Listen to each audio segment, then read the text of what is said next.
Hi, I'm Ken Howard, and welcome to the Gay Therapy LA podcast. Today, I'd like to talk about gay male relationships. What are the boundaries between partners? So, as a gay men's specialist, psychotherapist, and life and relationship and business coach for 30 years now in 2022, and more recently, a nationally certified sex therapist, I like to write about topics that I'm observing across multiple sessions with my clients from my full-time private practice. A topic emerged recently that has to do with the idea of what are the boundaries between partners in a gay male relationship. We tend to think, what boundaries? When we have a partner, we're always together, and it can feel like we're melded together as one, going through life. But healthy relationships do indeed have boundaries. When I help either single gay men or partnered or married gay men as individuals, or when I work with gay male couples, I notice where they are having trouble with boundaries and what might need to change in order for them to feel better about them. Ironically, how a couple deals with apartness or boundaries that underscore their identity as individuals actually helps how they interact when they are together.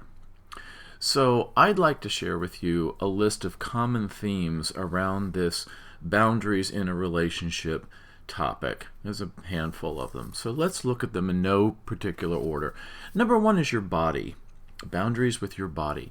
When you're in a relationship, especially I think if you're living together and or married, you kind of form a covenant about each of you keeping your bodies reasonably healthy so that you're giving your partner a healthy and reasonably attractive partner at any age. You're doing that for each other as part of the covenant and the contracting of your relationship. Sometimes you have to discuss what the boundaries are when it comes to the idea of the body.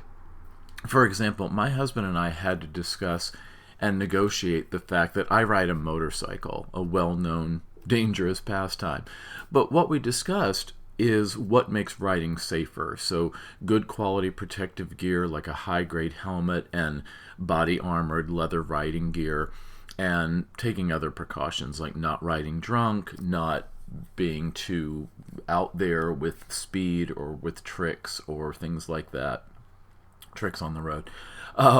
We take care of each other by planning healthy meals at home that take into consideration our middle age health risks, such as trying to lower sodium. We both encourage each other to have regular doctor checkups and monitoring different risk factors that we might have in our personal health history. For couples where there is a difference, such as one partner smokes and the other does not, you can discuss the boundary of each partner making choices as an empowered, informed adult male, and while one partner is not really the boss of the other one, there might be a discussion about relative harm reduction of risky practices and habits. So in a previous episode, we talked about discussing specifically drug and alcohol use. We called that of potions, pills, and powders, and it was about how the members of a gay male couple should be discussing what their relationship to substances, if any, should really be. So you can look at that for a previous episode on that. So I've worked with a number of gay male couples who've had to discuss and negotiate boundaries about appearance. One couple I had as clients had a reduction in their sexual frequency, and on careful discussion, it was revealed that one partner didn't like his partner's relatively recent different hairstyle. Other couples more frequently have had to discuss a reduction in sexual frequency due to one or both partners' weight gain and how that was a turnoff to them over time. And that has to be discussed because as you get older, your body changes anyway. And if you meet when you're 25 and you live together to be, 45, 50 on up, your body's going to change. And sometimes there's a negotiation about how much you can really do about that. staying reasonably healthy versus how much you can't really help too much because it's natural aging. So while each partner is a grown man in his own right who has autonomy over his own body, which is an important concept that I talk about with gay male sexual assault or abuse or domestic violence survivors, when you're in a relationship, there's a balance between how you would manage your body single versus partnered. If there's too little discussion, it can cause friction if you or your partner are doing things that somehow cause problems between the two of you. But too much discussion and a partner could feel that he's being bossed around by his partner. And as I often say, grown men don't like to be told what to do by other grown men. That's true with straight men, it's true with gay men. It's a form of male privilege in society that we are raised, even gay men, that to have our way. You know, it's kind of a sexist society where men are socialized more than they realize to, in general, get their way. And I always say, if you don't know what male privilege is, just ask a lesbian. She'll be happy to tell you. So we have to kind of tread carefully so that the relationship doesn't feel bossy. Because gay men in relationships really, really do not want to experience their partner as bossy. It's one of the more common problems or the more common dynamics that I see that are the cause of conflict. Number 2 is about money. Boundary issues in money. So one huge difference between my work with gay male couples and the rather rare occasions that I work with straight couples is that gay male couples, did I say straight male couples? I meant to say straight couples, is that gay male couples really have a hard time melding their finances. You know, straight couples historically have gotten so much support for their relationships, including, you know, legal marriage before same-sex partners could legally marry. You know, you had 24-year-old straight couples, you know, right out of college getting married and buying a house and blending their collective household earnings into one big pot as a traditional family. It's just expected, you know, and in many families, one or both sets of parents set up their grown kids, you know, with help for a house and, you know, a very collective family home. With gay men, we are, in general, although there's always exceptions, much more reluctant to blend our respective incomes and expenditures.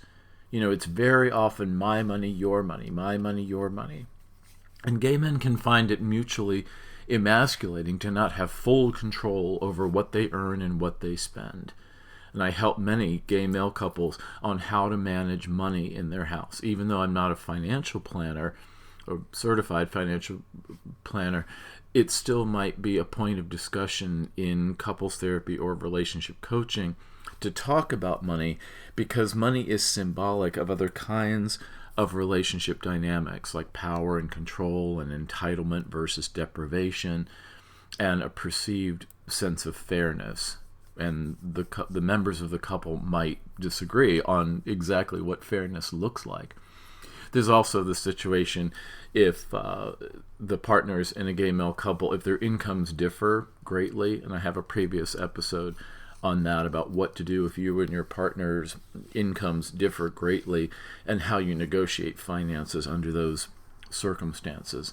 And with gay men, you know, you can have you know, a very, very wide difference, sometimes a 10-to-1 ratio between the income of one partner and another. Gay men might differ among the two or more partners. We don't want to leave out polyamory and polycules in this discussion, but they may have different views on how money is spent. One partner might have a penchant for collecting, you know, expensive autographed baseballs, while the other partner thinks that's ridiculous. The partners in gay male relationships can have fertile ground for conflict when it comes to spending priorities. One partner wants to spend their annual tax refund for new kitchen appliances, while the other one wants to book the latest Atlantis cruise. So healthy boundaries in this, just like with our bodies, come from a discussion of each partner's relative values, your value system, and identifying areas of compromise, even if you realize that solutions often lie in very imperfect agreements that aren't fully winning the argument but aren't fully losing it either. You have to kind of arrive at a certain kind of almost anticlimactic, oh, well, I guess that will work kind of compromise, where neither one of you feels like either a winner or a loser. It's just a resolution. Number 3 is boundaries about space. Gay male couples in session with me often report conflict in their home about boundaries related to space. The most frequent conflict I hear is about certain privacy in certain personal spaces, even kind of a cyberspace, such as their cell phone. And I have a previous episode and also a blog article on gaytherapyla.com about resisting the urge to snoop, and why that's important. I hear so much about, oh, he looked in my phone and saw my messages and then he got jealous or something like that. And I always say, why are you snooping in each other's phones in the first place? Your phone and your personal messages, it's just like mail. Historically, your postal mail, has all kinds of rules about, other people should not be reading your mail because that's an area of privacy. And if somebody wants to share something that comes in the mail, they'll share it with you. But it's not your prerogative to supersede that and access messages intended for them unless that person gives you permission to access messages for them. And I've had some guys defend that and say, yeah, well, what if I catch him doing things he shouldn't be? Like, usually it's breaking a monogamy agreement. But, how to handle monogamy versus non-monogamy and what to do in the case of a breach of a monogamy agreement, it goes way beyond snooping in their phone. That's part of a verbal discussion and series of discussions about getting your sexual and emotional needs met. So I always say anything you can snoop about, you can speak about. But you can see that previous episode or the blog article if you want on gaytherapyla.com. So another area might be their email box or their personal journal. Some people, write in a hard copy journal. Household spaces like certain drawers of a chest of drawers might be off limits to their partners. Partners might want to keep their spank bank, as we say, masturbation materials private. Or even if you wear the same size, maybe not wanting to share clothes or other stuff, just to preserve a sense of autonomy and individuality and privacy, even when you're partnered in sharing a home and a life together. Children have this. Children like to have either their own room, or if a family can't quite afford that, at least some kind of a space, a toy box, or something to call their own, because wanting a sense of individual privacy is kind of an innate human need, and that's all genders, all orientations. So the partners having a sense of their own space can help reduce anxiety and promote a certain relaxation of trust and autonomy. When partners snoop, like in the phone or email example, it signals mistrust, and it usually means that the partners need to discuss something having to do with their sexual boundaries, about whether they're monogamous or they're each following the rules of a consensual non-monogamy. I have a certificated program from a year-long training in consensual non-monogamy or open relationships and polyamorous relationships and polyamorous families from the Sexual Health Alliance. So that's a special area of expertise with me. I work with monogamous couples and however they define that, but I have that additional training in consensual non-monogamy. So snooping is usually an expression of either a conscious or an unconscious anxiety, a fear of abandonment. What's my partner doing? Is he going to leave me? I have to find out. It's that compulsion. I have to find out. A need to control, defending against a loss of control, we should say. An insecurity. Does he really love me? Does he really love me? Really? Does he? Where you're looking for evidence for or against that. An abandonment anxiety. If I don't keep a close eye on him, he'll leave me, and then where will I be? You can just hear the anxiety in self-statements like that. Or even just a longing for intimacy and wanting to know your partner more intimately. It's generally a bad thing or a source of conflict in a relationship, but it can also be discussed in terms of what the snooping partner is needing or what he's missing from the relationship. Sometimes snooping is a yearning for intimacy, to want to be closer to your partner and to know his thoughts and feelings more intimately. But instead of just trying to access his materials, how about just talking to him and say, I want to know you more intimately. Tell me about your hidden dreams. Tell me about your hidden fears. Tell me about what you go through emotionally beyond, hey, what's for dinner? This can actually be discussed in the context of a need for an increased sense of connectedness and intimacy. Instead of, snooping is just kind of a creepy power play in one partner trying to own and control the other one. But it's really a maladaptive way of dealing with responding to feelings of your own insecurity. So observing space boundaries and knowing what they are, each of you should be able to tell in a relationship what are the space boundaries that you have. If you can't name those, then they probably need more discussion. The fourth one is time boundaries. Partners need time together, sure, that's what a relationship is about. You're spending time together, especially outside of your respective jobs. And that's what creates and sustains a relationship. Practices like observing your anniversary and celebrating that somehow, or having a weekly date night, or planning vacations and holidays together, or just casually having, Netflix and chill time together at home are all important. But to avoid relationship boredom and enmeshment and ruts and risking getting tired of one another, you each need at least some time apart. And often gay male couples just get this through their work. They have to either, during the pandemic, they work in different rooms of your house, working online, or, as the pandemic seems to be subsiding a little bit, here we are in February of 2022 when I'm saying this, more and more guys are going back to work, or they're going on business trips again, or even commuting to different offices every day. So, being away at work 8 hours or more per day is a way of spending some time apart just out of necessity in your livelihood, in your job. But, most of the guys that I see in my practice have high demand, high reward jobs that require frequent work travel. So you have some time apart that way. But gay male partners need some non-work, non-partner time as well in your leisure time. Pursuing hobbies that your partner isn't really that interested in, or seeing friends that your partner doesn't really enjoy as much as you do, like your old college buddies or something like that, or even just spending time alone to refresh and rejuvenate are all examples about how you might spend some leisure time alone.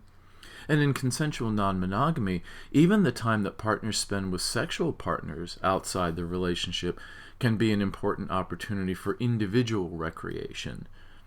Such as just for sexual variety with a different type of guy other than what your partner is, or a different kind of sex.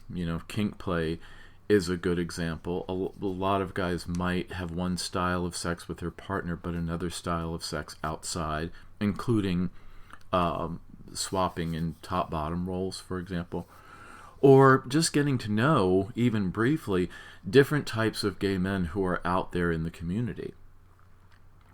Each partner in a gay male relationship needs to discuss with his partner or partners how much time away from work that he wants to, 1, spend with his partner, 2, spend time with others without you as his partner, 3, with others with you when you socialize together as a couple, and 4, just time spent alone, taking a walk in the woods or going swimming alone or just doing anything alone. And in relationship discussions, each partner should take their turn asking and discussing these 4 areas so that there is a broader sense of understanding of time boundaries in any given week of the year.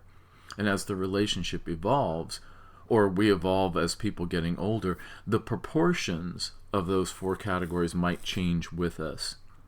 Let me go over those again. So the four areas about how you spend your time boundaries include: one, the time that you spend with your partner, how much, how little, and what you're doing.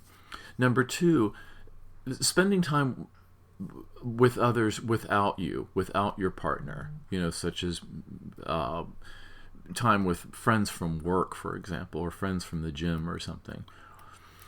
With others with you, meaning when you socialize as a couple, and when you just spend time alone.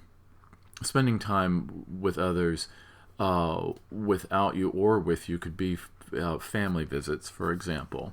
A guy might visit his sick mother in another state or something, maybe with you or maybe without you, and maybe just having quality time with a parent or a sibling when it's not about the couple, it's about the individual. That's going to vary greatly from relationship to relationship.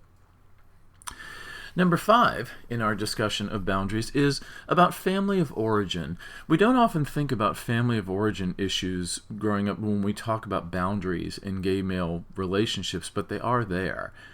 So some partners, even if you're together for a long time, might not want to discuss sensitive materials that come from their upbringing in their family of origin.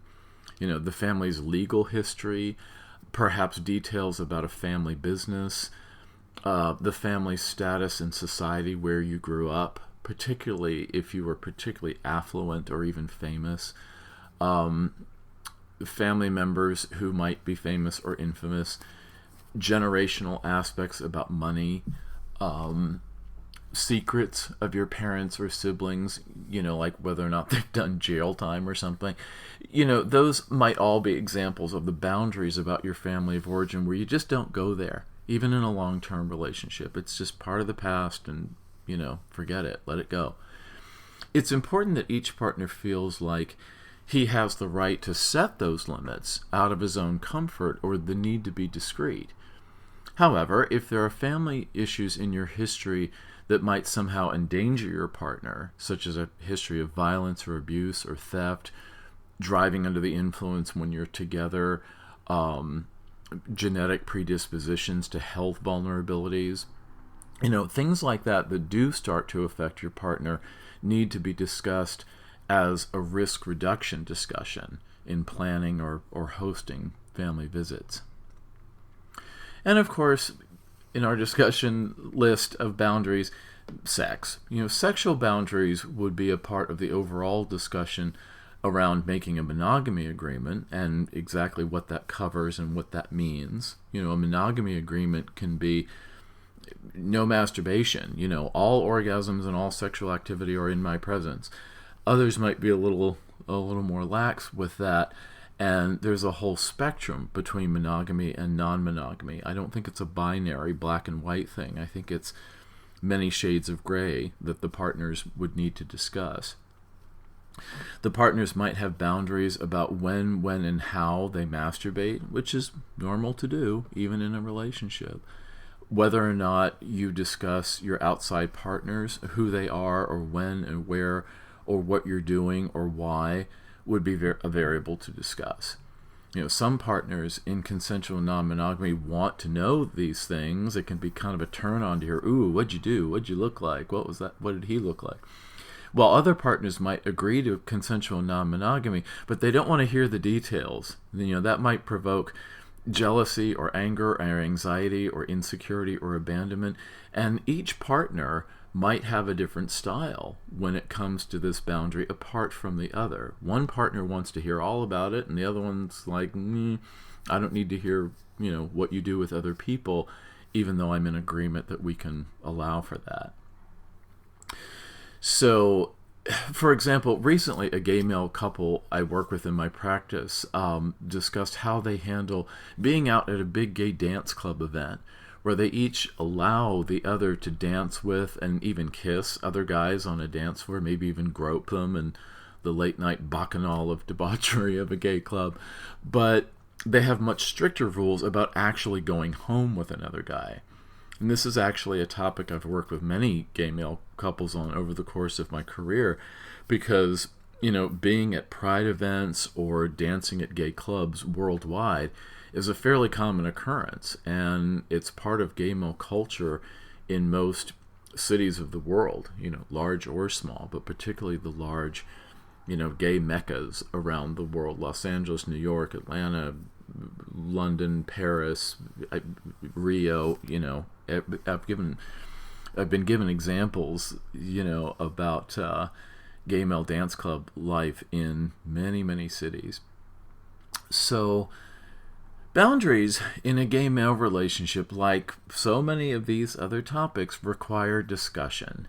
Being candid, compassionate, and patient, and honest and direct are all helpful approaches that make for high quality communication, which is, the most frequent topic that my gay male couple clients ask for help with. They want to improve the quality of their communication, not fights or arguments or threats or getting hysterical or whatever, but it's a more measured kind of discussion and high quality expressing and listening that moves you forward through a conflict.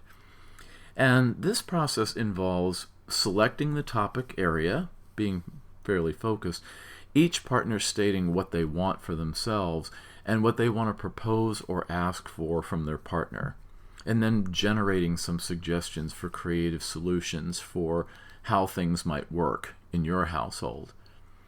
Phrases that begin with, "How about if we," and then you fill in the blank with something you want to propose.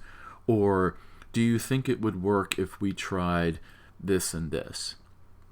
Generating creative solutions that maybe you could try for a time-limited basis and then review and evaluate. So also, similarly, it's important to discuss when there are boundary violations in your relationship. On any of this list, what was the violation? How and when did it happen? Why was it important at that time? And what is the repair to rupture that the partners can negotiate?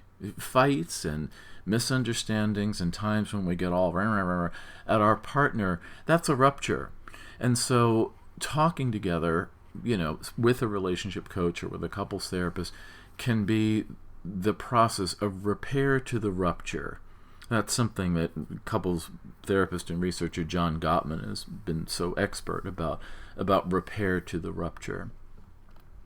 Healthy discussion of relationship boundaries can be a component of an enduring and healthy, whatever that word means, healthy, comfortable gay male relationship. There's a lot of comfort in a healthy gay male relationship. Lack of anxiety, a lack of hysteria, a lack of blood, sweat, and tears, lack of screaming, all of that. It's comfortable.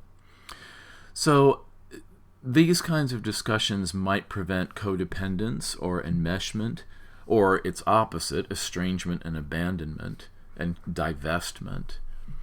So while it's great to be together for sharing emotional, physical, sexual, social, and global community experiences, these are enhanced when there is also a complementary component of the separate as well that's built into your relationship structure. So if you need help identifying and setting or reinforcing or repairing from boundaries for yourself or in your relationship to others, please consider couples therapy for guys in California, where I'm licensed, or relationship coaching services, or even individual work that addresses what your boundaries are. Maybe you're single and you want to clarify what you want your boundaries to be before you even enter into a relationship. What kind of relationship boundaries could you tolerate in a relationship, and then where would be your sticking points? And that's before you even start to form a relationship as you're in the dating process. So this can be with couples or singles or in a polycule, working, multiple partners, 3 or more. So having outside objective consultation can help you learn how other gay male couples get through boundary violations and challenges. In my work, preserving confidentiality about who these guys are, I can give you examples of how other couples through my 30 years of doing this have solved the same problem. And sometimes I disclose how my husband and I have done it. My husband and I have been together for 20 years in May of 2022. And sometimes I use my own example. Not that we're doing everything right, but, people ask me, gee, 20 years, how'd you manage that? And I kind of say, one day at a time, really. But it's by employing some of these techniques. I kind of like to walk my talk, as the saying goes. So I hope you found this helpful. I'm trying to help spread the word. If you know of people who might enjoy this podcast, please share the information with them so they can listen too. If you have suggestions for topics, I'm always jotting down on little pieces of paper topic ideas for future episodes. But if you have some that you want to hear, then please let me know. And of course, I'm here for you if you'd like to actually hire me for therapy or coaching services. So, thanks, and I'll see you next time.